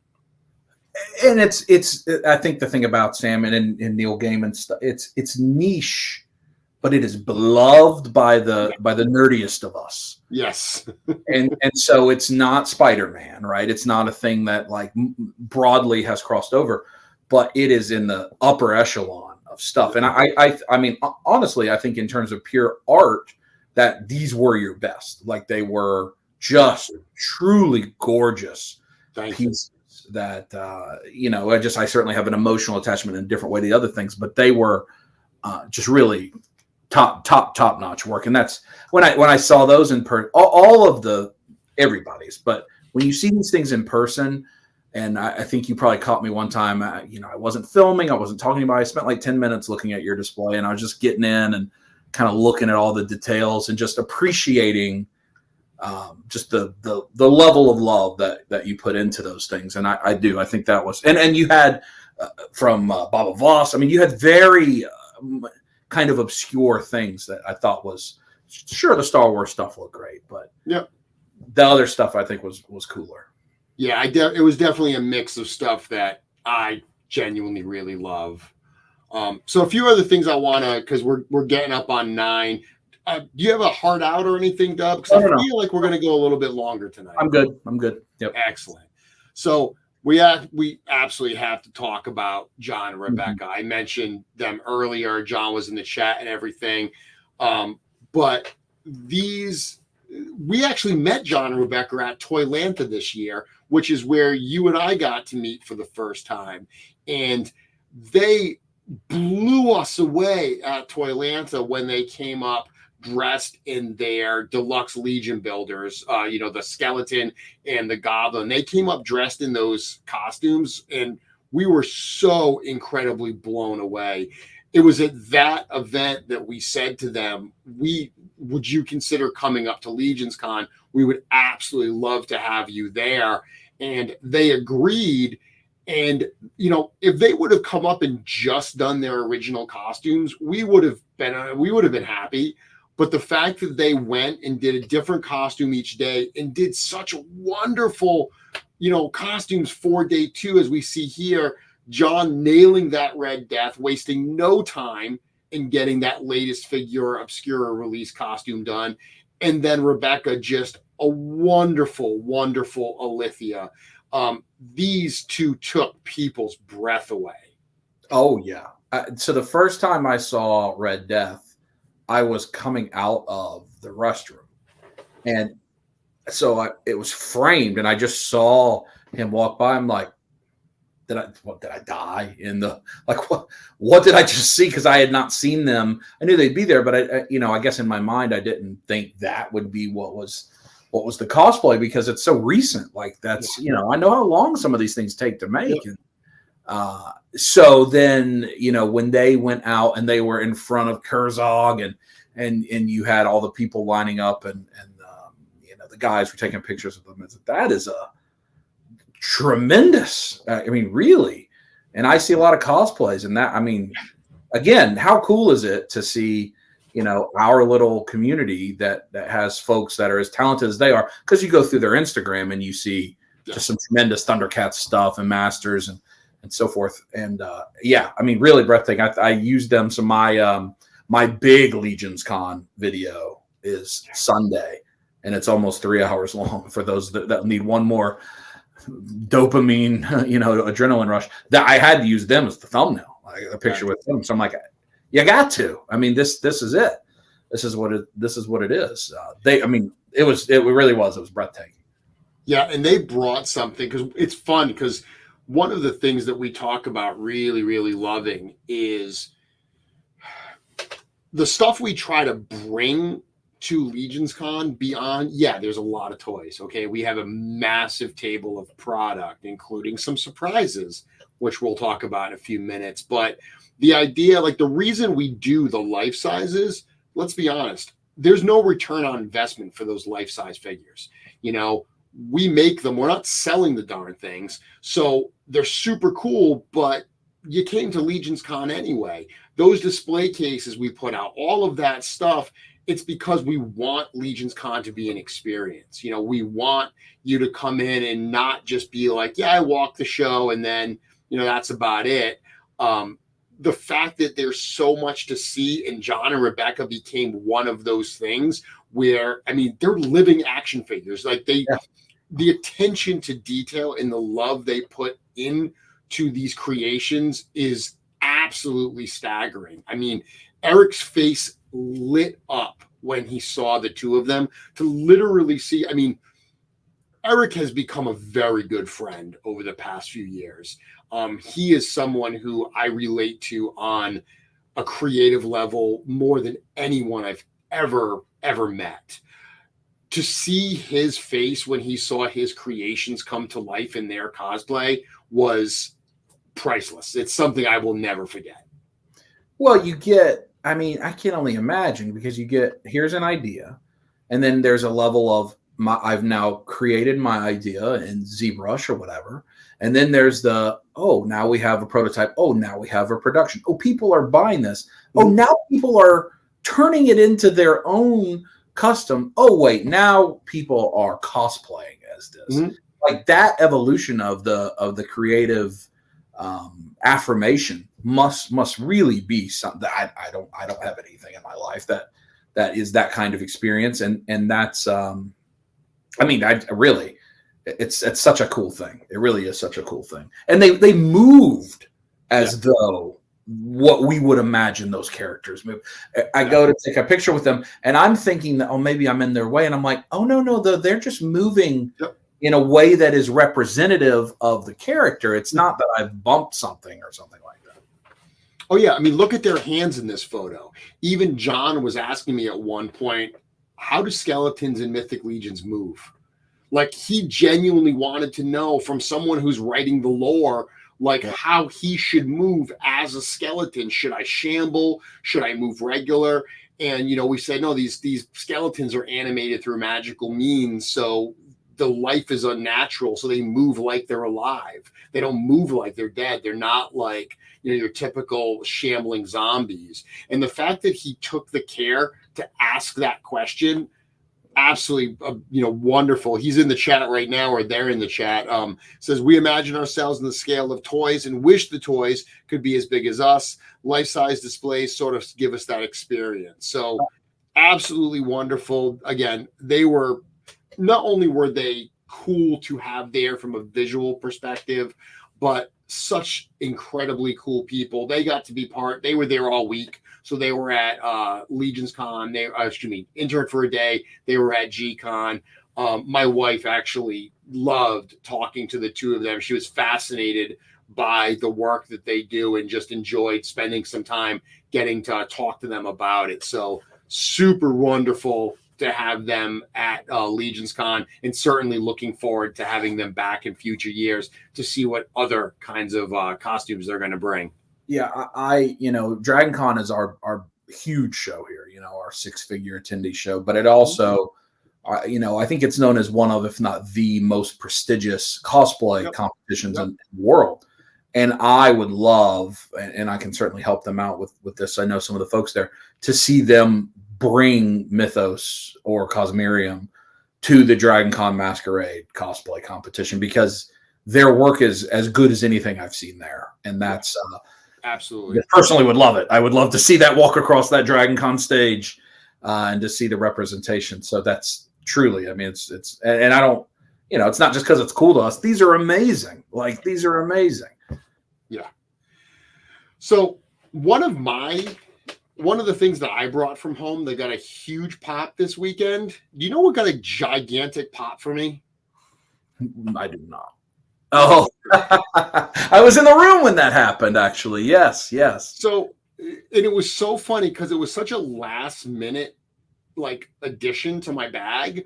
So David Williams and we decided to do a live painting session. So part of the thing that we do at LegionsCon is we try to do breakout sessions. And we had heard last year that the hands-on experiences were the most enjoyable. So we had like some pop and swap sessions, the basics of customizing on Saturday that were led by Wolf King and Bill from Dorklair, along with a number of other guests. But then on Sunday, we did 2 different painting sessions. And the first of those was David Williams and who did the basics of painting.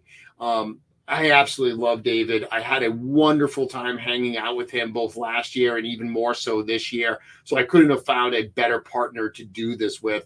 And it was even funny because there were things that like I'd never talked to David about. One of the questions that we always get as customizers is, how do you treat the joints? Like, how do you paint joints so they don't rub? And I just flippantly always say, I don't paint them, because it's the actual answer. I try to find figures and recipes that I don't need to paint the joints. Someone asked that in the session and I didn't answer. I instead posed it to David, not knowing what he was going to say. And he literally looked and he said, I don't paint the joints. Exactly what I would have said. So for me personally, it was just telling that, we both had that same kind of approach to it. But we dry brushed, we showed them how to paint some simple details. I always have my start with the dots. So we showed that here. And you can see both David and I kind of doing a speed paint on some figures in the actual room. But one of the things I did at the end is the figure that I speed painted, we gave them away, both David and myself. So this is a photo of the young lady who won the Legions figure that I custom painted in that session. And the cool thing is it was her first Legions ever. Oh, wow. That's so cool. That's so cool. I joined you for the first half of that class, as I did for Bill's. I'm not sure if we're going to talk about that, but you and I had talked beforehand about, what did we want to cover for the event and make sure that we did a good job. And I told you I was willing to film these sessions because people were asking about it. And you said it's not a thing that really will capture in video. And I understood as I was in there. I'm like, okay, like how do you film 20 people dry brushing a figure? But I did take some videos so that in the future, people that were at LegionsCon or people that may go to LegionsCon, you get a feel for what this is. What I was surprised by is, we'd have Big Pete make that announcement. Okay, this is happening in 45 minutes. It's already full, so you really can't join it. And I'm like, wow, how cool is that? That far in advance, people are getting a ticket or however it is to line up. Yep. But then sitting in there and just kind of hearing everybody talk about the thing that they were kind of known for and showing, and then seeing people's eyes light up. And I'll tell you, there were people in there that had the Vorgus exclusive and they were popping it off and they were ready to paint it. That's the right attitude. Like that's absolutely, this is your favorite one. That's the one to use. Like that's the one. I loved it. But yeah, so back to the paint tray. So I'm packing up materials to go to the show. And I said, you know what? I'm going to do this live paint. So I'm going to bring some of my brushes because we had bought some pack of inexpensive brushes. So everyone could just use those. So I grabbed a couple of my brushes and I saw the paint tray there. And I know the paint trays kind of become one of my things. So I just said, you know what? Instead of using the blank paint trays I'm going to bring, I'll bring that. So when I pulled it out, the fact that people in the room were like genuinely excited to see my mess of a paint tray made me weirdly happy. I mean, I bet you could stick that thing up there next year in the and if there's another fundraiser like there was this year for the and auction that thing off, and you'd probably be quite embarrassed with the amount of money that it would make for a children's charity or something like that. Who knows? It's attachment. It's attachment. It's things that evoke positive memories. But I did notice that was like, oh, that was for the paint tray. I thought at first that maybe that was for you. I'm like, no, that's for the paint tray. Yep, for the paint tray. Okay, so let's talk about this. Oh boy. So this was something that was so much fun to do. So the Valiant night, we finally were able to reveal that we had this plan where the Necronominous wave, which debuted at LegionsCon, Gcon last year, Eric had actually finished the new night body prior to us revealing that, like 6 months prior or something. So we had sent those parts to the factory for tooling because what we wanted was exactly what happened. We wanted to surprise drop a figure early so fans could get this new figure with this added range of motion in hand. Totally selfishly on a personal level, I love Legions. I love the way they look. I'm not an articulation junkie. I'm the kind of person that wants my figure to look good on a shelf. I just personally don't care for the look of double jointed, limbs. A lot of figures have it, and they're in my collection. But for Legions, I love the way they look, and I don't want that to compromise. So it's always been one of those sticking points where you see comments in some of our posts that are like, your figures are great, you just need to learn how to add double knees and joints. And I had a guy I used to work with that always used to say, a man who buys a drill doesn't want a drill, he wants a hole. And I've always thought about that, where I've had clients over the years that ask me, I need X. And I say, do you really want that? Or is that all you know how to ask for? What are you actually trying to accomplish? Because sometimes what you're asking for and what you want are two different things. And I've always felt that with Legions, people aren't asking for double joints. They're asking for better range of motion. They want to be able to hit certain poses, whether you do that with double joints or whether you do that with what we've done here on the Valiant Night, it gets the same thing. So we wanted to release this early, and it just so happened that by the time they came in, the stars aligned and we said, you know what? And this was Eric. Eric loved the idea of dropping a figure on a table at a show unannounced and just seeing what happens. And the minute people started coming in and started getting this, you could hear that like excitement start to spread. And actually the line for Four Horsemen Studios was probably the lowest first thing Saturday morning, because a lot of people wanted to come into the main hall first to hit some of the customizer tables. But once the word about the Valiant Night got out, it spread like wildfire and it was popular. So much so that I actually have a picture of the first person to buy a Valiant Night, and it, of course, is none other than Elliot Lee. So I actually have a fair amount of this captured in the video that is Do you? Sunday. I was right place, right time. So I put out the video overnight, Friday. And my intent was I was going to, like I did with you, I was going to talk to people and let everybody show their table. I thought, maybe it'd be 20 minutes. I had recorded an hour of stuff and had done like 10% of the time. I'm like, okay, this isn't going to work.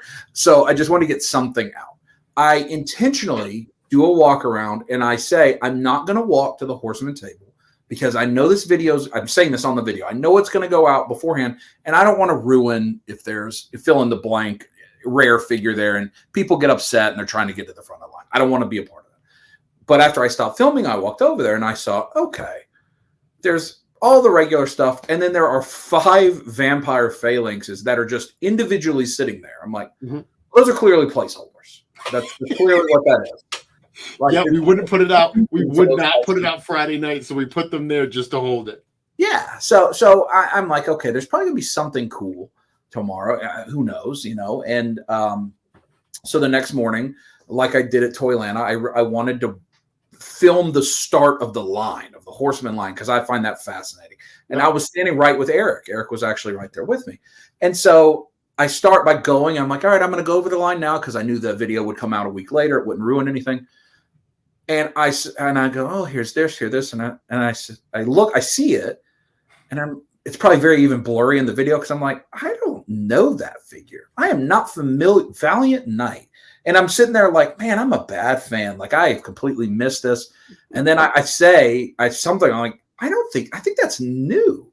I think that's unreleased. So I stopped filming and I go over to Eric and I'm like, is that brand new? And he's like, yeah, this is about to be. And so then he actually seems very excited to talk to me. I didn't do this on film, of course. Very excited to talk to me about and I said, is this intentionally new or is this a happy accident? Like that was supposed to be in the builder's wave, but it arrived late or whatever. And he shared, what you're saying, that it was something that they're really excited to see. So I'm like, all right, I got to film this. I got to film what happened. So I see Elliot come up and he's just like, oh my goodness. And everybody's freaking out. We actually have he actually says something for the camera where he's got it. So that'll be on the video upcoming. But at the time, I think we all just assumed it was a cool builder, right? But a 1.0 builder. And so then I'm over with Pete and Travis at their table. And Bill comes walking around with this thing posed in his hand. And I'm like, wait a second here. What are we seeing? And that's where it's revealed that it's really a pretty tremendous, it's the new body mold and all that stuff. So that kind of 45 minutes from realizing something really cool is going to happen to something cool's happened. This is something even cooler than we realized is going to happen. I think it was outstanding. And I said to Eric, I'm like, I don't think you guys really need any help with your lines being more excited, but I think it's just happened. Like, what's going to happen from here on? It was awesome. It was awesome. And the reaction to it so far has been everything we would have hoped for. Seeing some of the reviews, just seeing the photos. I mean, the amount of people that couldn't put it down over the weekend that were like in their hotel rooms posing it, just saying how much fun it was to play with that. Hearing people like D Amazing and Toy Bro review it, and Dorklear. This photo that we have here is from Dorklear. He mentioned earlier that on his live stream tomorrow night, he's going to be talking about this and giving one of them away. But to hear them talk about the fact that this is the future of Legions and how excited they were. I mean, D Amazing's video, he's like, it's so funny. Look at this. Look at this. Like, that's all it's great. So excited. And, for us, it so far feels very validating because we've been saying for a while, we can do it. We can get that better range of motion, but still maintain the poppability. Still, this figure is fully compatible with all of our previous figures, our previous 1.0 figures. You can pop these limbs onto other torsos and other bodies, and it totally works. Being able to achieve that range of motion and not sacrifice the look, the fit, the compatibility, all those things that are so important to us. For us, that was our goal, and to hear the feedback we're getting is super validating. That's, again, made me so happy to see the genuine excitement and love for this figure throughout the weekend. I had a different conversation with Eric and Jim where we were thanking them for everything, and we actually got kind of deep into some really business nerd talk because of my regular career, and Eric seemed pretty interested in that and analytics and attachment rates and all this stuff. And I was thinking, I was like, I mean, maybe I should pick up a couple more things for heads or whatever. And then when I went back, because I tried not to wait in that line, I wanted everybody else to get, and I think they were gone by the end of the day Sunday, or they had been put away, either way. And I'm like, well, I just want to buy more of this for my customs. I don't want to get a different thing. Like I want to have more of these. So I think I'm curious if I think it will be a very positively selling figure here when it's released here later in early next year. I think it's going to be quite a hit with the custom community. I'm happy to hear that. And I mean, we've got a question. Should we expect this from all Necronominus Wave Knights? Yep. And All-Star 6. These are the limbs that everything we debuted on Necronominus, it uses these limbs. The only difference is like the knee pads and the shoulder pieces. They're separate pieces, so they're just kind of like glued on. So the same general limbs, we can totally change the way they look by replacing those particular parts. Like if you look at Sir Gideon, his are a little more elaborate than the ones we have on the Knight here. But this kind of posability is exactly what we're going to see. One thing that additionally on this, those pauldrons in that waist piece, Those are brand new. I think in the belt, actually, I think are brand new on this figure. Definitely the pauldrons and waist. So much so that at PowerCon, we actually had a test shot of the new Night body that was on the Figure Obscura display. Yeah, do you remember seeing that? Yeah, it was up on top of it. Yep. That was a test shot of the Valiant Knight.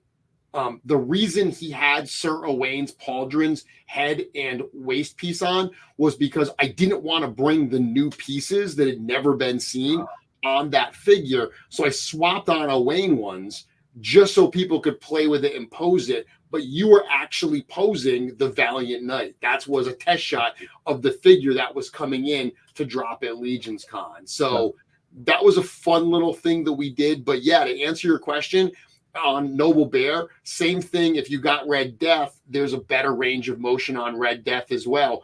Yep. This is what we're doing going forward. Being able to do things the way we do them today with digital sculpting, 3D printing, testing stuff out, getting that range, you're going to get that increased range of motion on all of these figures.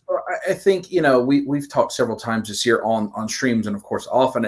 And one of the things this did was it kind of brought full circle, kind of a year-long discussion that I've had with you and others have had with you, where, you've made this statement several times. We want All-Stars are fine, but they're not what the studio loves because they're things that have happened before.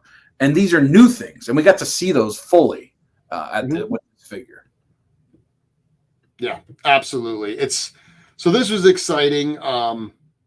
Really makes you start to wonder what we're going to do next year, because all the love that we've gotten for this year, I mean, it was a number of people asked me, are you happy? And the simple answer is I couldn't be happier. Everything that we needed to have happen happened. All the problems and bumps were ones that we were able to handle. Like the pins didn't arrive on time.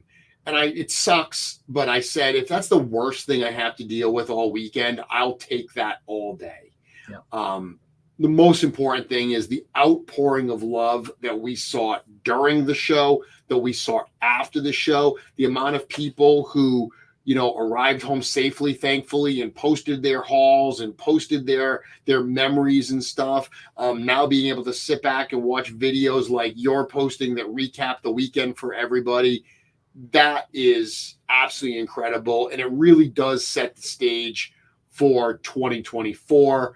I mentioned it earlier, but we announced around noon on Sunday the dates for next year, which is Saturday and Sunday, November 9th and 10th. And we announced that we're going to be coming right back to the Hanover Marriott, which it's going to be the first time we've ever returned to a venue for LegionsCon. So that's super awesome because now we know even more than we did beforehand, and we can adjust a few things to make it even better. But next year being literally the 25th anniversary of Four Horsemen Studios, the 10-year anniversary of Mythic Legions, we have some big things in store. We've got some surprises we're cooking up. I am super excited for next year already.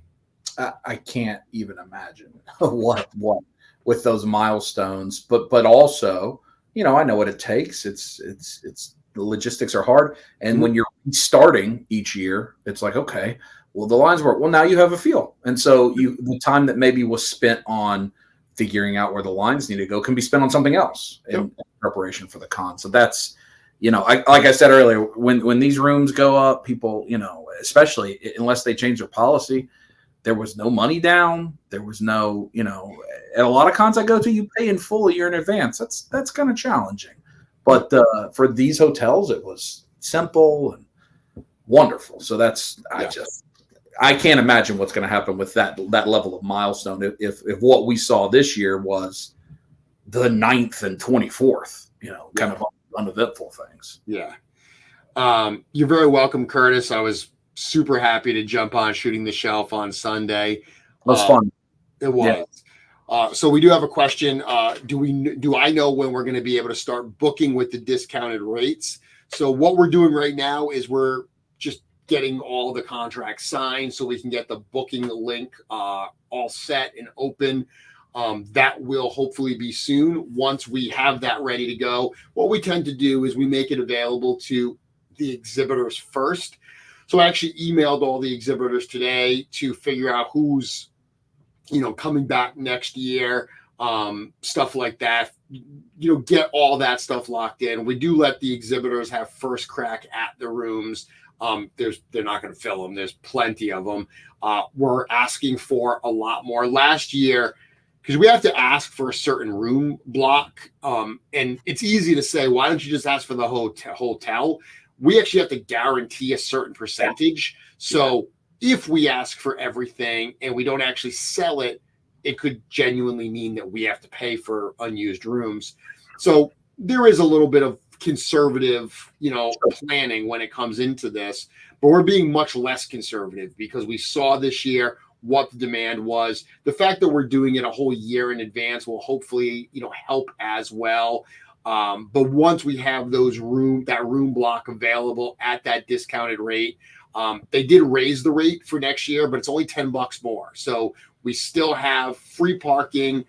We still have the free Wi-Fi, free gym access. It's going to be $169 a night versus $159 a night, which for that particular hotel is still an incredibly great rate. And I mean, look, it's not terribly dissimilar to being a fan of this line in general. Yep. Because I know some of the folks that wanted to come were like, "Hey, man, the hotel rates are crazy." I'm like, no, they were pretty good. And then they were showing me like, oh, $350 a night. I'm like, oh, that's not that's you waited to the last minute. That's the aftermarket price, so to speak. Yep. And again, if they're not asking you to put much down or NRDs or anything like that, if you think you're going to go, book it. If not, there was a wonderful outpouring of people that couldn't make it, helping someone else get a room at the discounted rate or their badge. That was also we haven't touched on that, but that was cool to see when unfortunately some folks their plans fell through. Just if you think you're going to go, book it. Like that's or at least a night. At least have a night where you get to be a part of the craziness. Friday night or Saturday night, I would say. You get to be a part of the craziness. So one thing we can say though is that badges aren't going up. So it's going to be the same price next year, $40 for a 2-day badge. Awesome. Vendor tables prices aren't going up. We had a great year, and while in past years we've had to raise prices, because we've grown the show. The fact that we're coming back to the same place, our prices have gone up a little bit, but the show is so successful that we, both Joe and I said, you know what, we're going to keep everything where it is. We're going to take a page out of the Horseman's book and say, you know what, we're going to give you more and we're going to charge you the same amount. We're doing that as well. So all the things you had this year, that's what you're going to have next year as well. I think we have a very captive audience that will be watching us talk about this. Mm-hmm. If you're watching this, you're probably a person that at least has a pretty big interest in the Legions, Cosmic Legions, LegionsCon, whatever the case may be.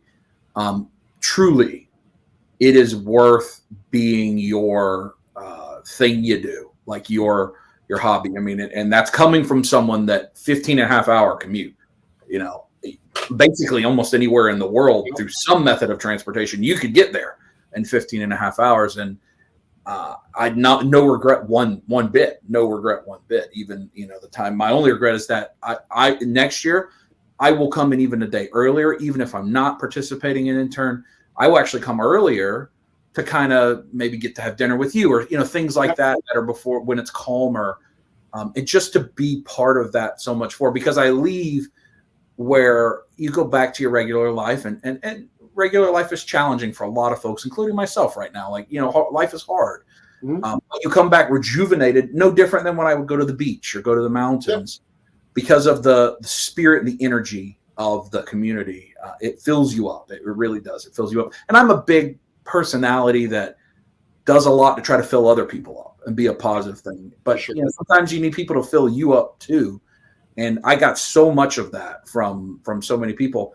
And I'm blessed that I go to a lot of conventions and people know me, recognize me, and they come up and talk to me.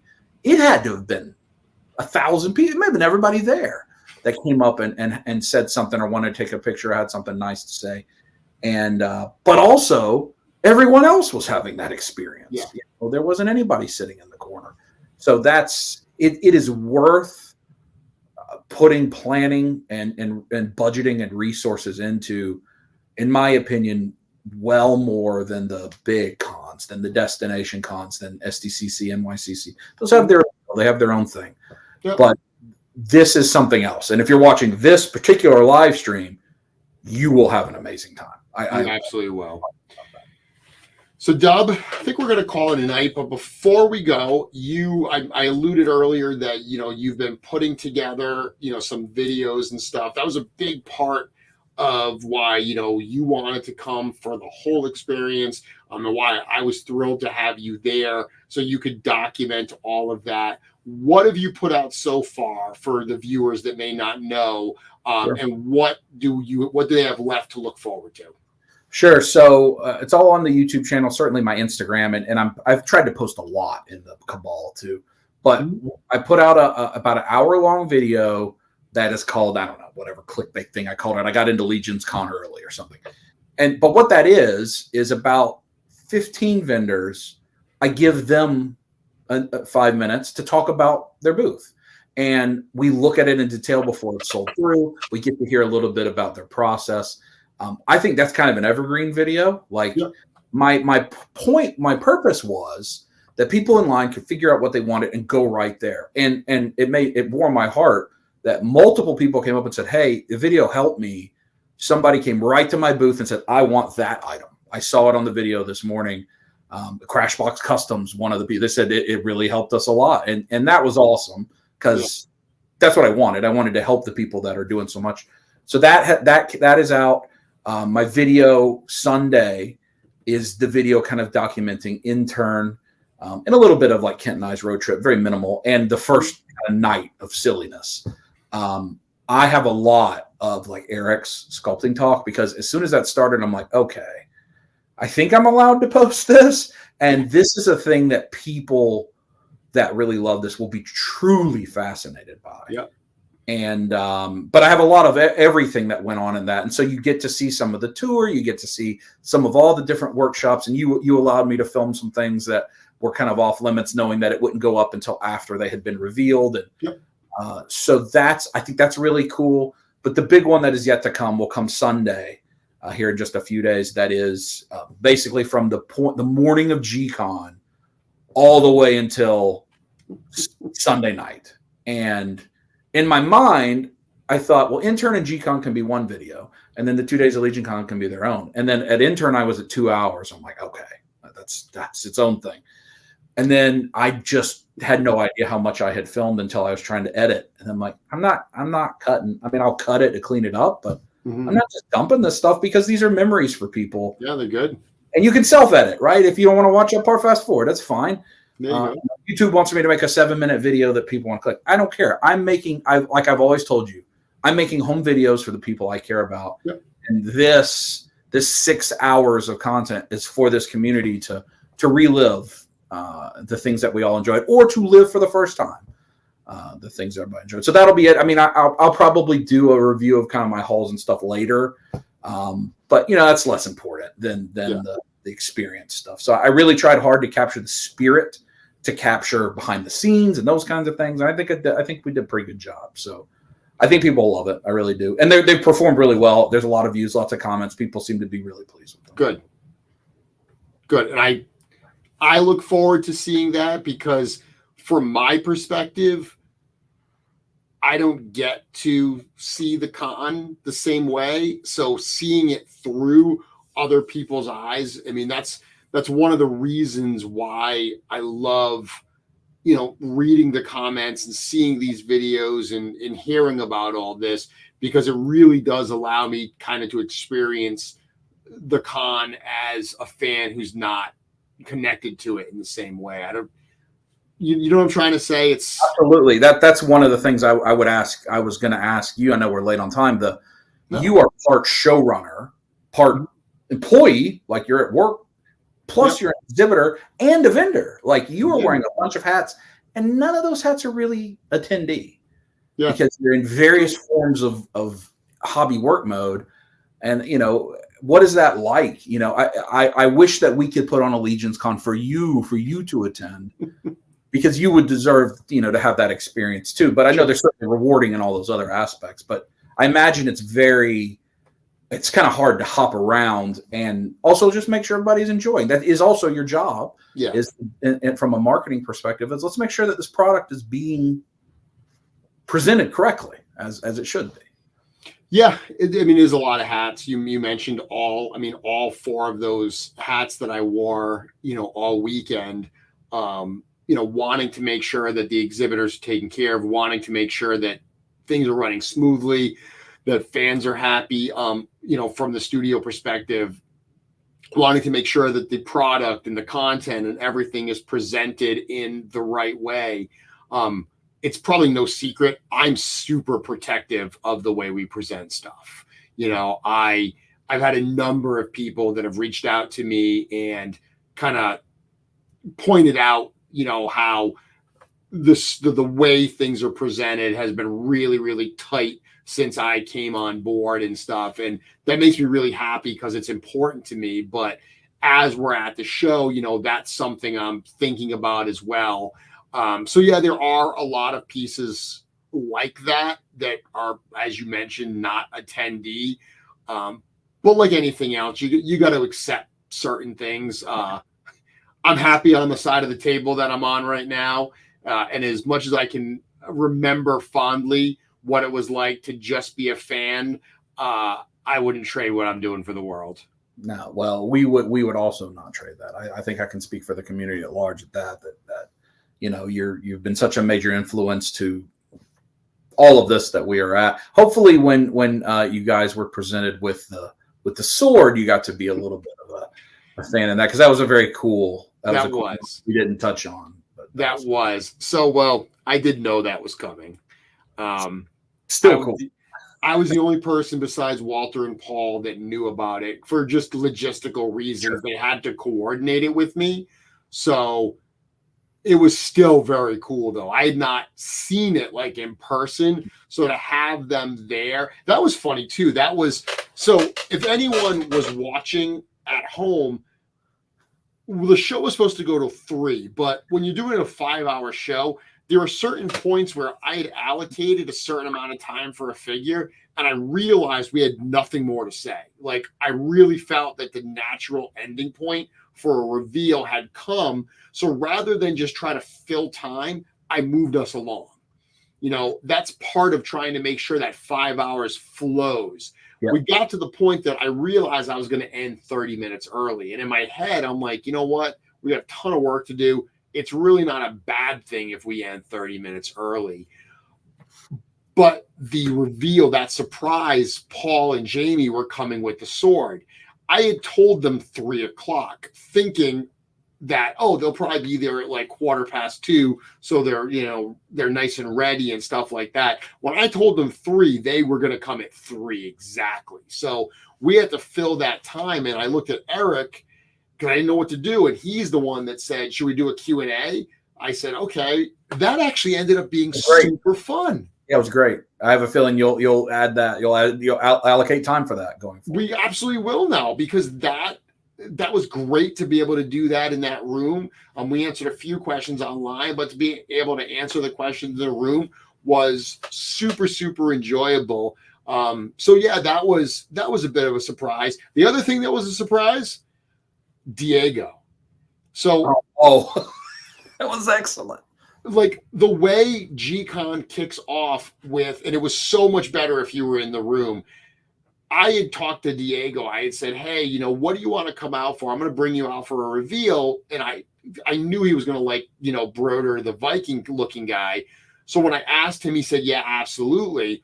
And then he had called me that morning and he said, is there a private area I can like come out from for the reveal? And I said, yeah, actually, Joe, behind us, there's a door and Joe's going to be bringing prototypes. So you can be back there in the private room as well. So I figured that he was going to dress up because I know he does LARP and everything.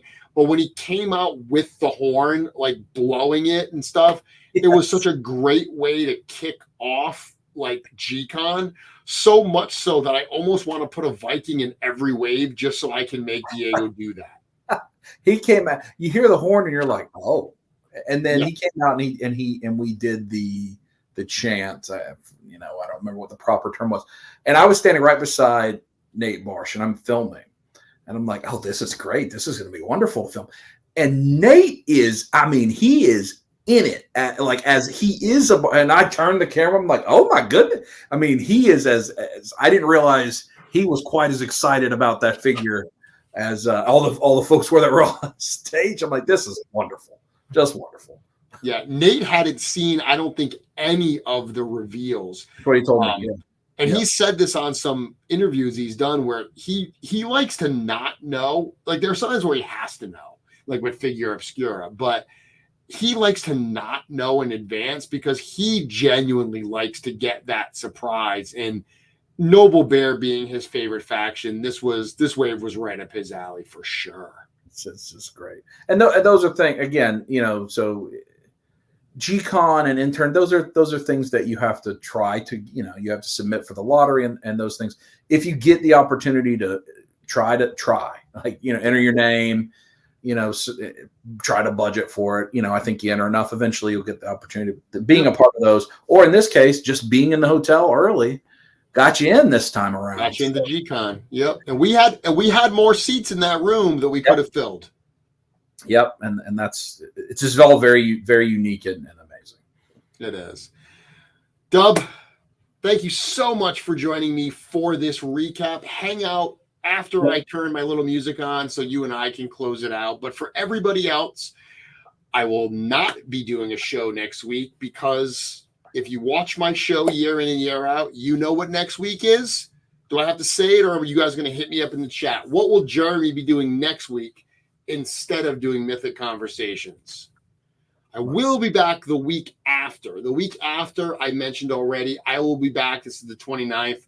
I'll be back with both Curtis and Jesse from Shooting the Shelf, where we will break down the Rising Suns wave and give our kind of impressions of it. Yes, Jeremy will be watching Planes, Trains, and Automobiles, what he does every single Wednesday before Thanksgiving. So won't talk to you until then. Everyone, please have a very happy Thanksgiving holiday, a very safe Thanksgiving holiday. I will talk to you all soon. Dub, amazing. Good night, everyone. And thank you once again for making LegionsCon 2023 an amazing, amazing experience for all of us, myself most included.